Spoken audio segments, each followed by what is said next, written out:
You're listening to the audio production of Soul's Gate by James L. Rubart, published by Thomas Nelson and read by the author.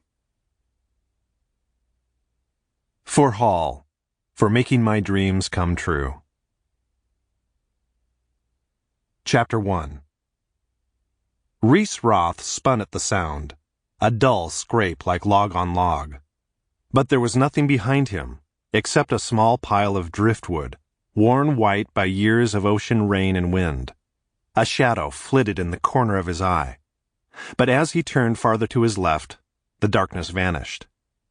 His heart pumped faster as he took another quarter turn to complete the circle.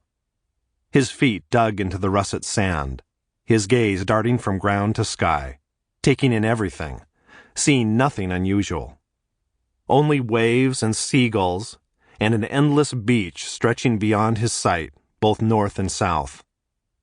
But the sensation that skittered up and down his back didn't come from his imagination. Reece forced himself to breathe slower as he brushed his thick graying hair back from his forehead and squinted at the orange sun sinking below the horizon. Calm. Abba's peace. Embrace it. He needed to be here, to get comfortable with doing this again after so many years away. You killed them. The thought slammed into Reece's mind like a fist to his temple. Admit it. It was your arrogance, your pride. Just like you're going to kill the four of the prophecy. You will fail again. No. Reece squeezed his eyes shut. It wasn't the truth. Take every thought captive, every idea.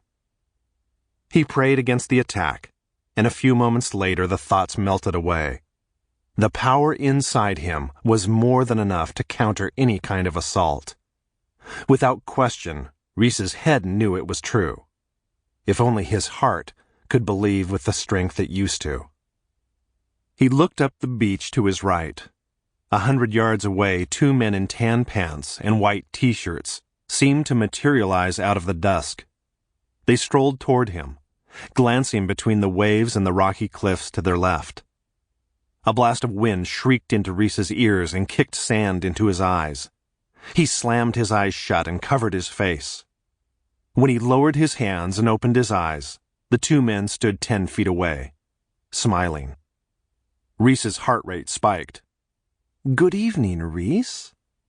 The man on the right flicked his finger toward the orange and red-smeared clouds, and the sky turned dark.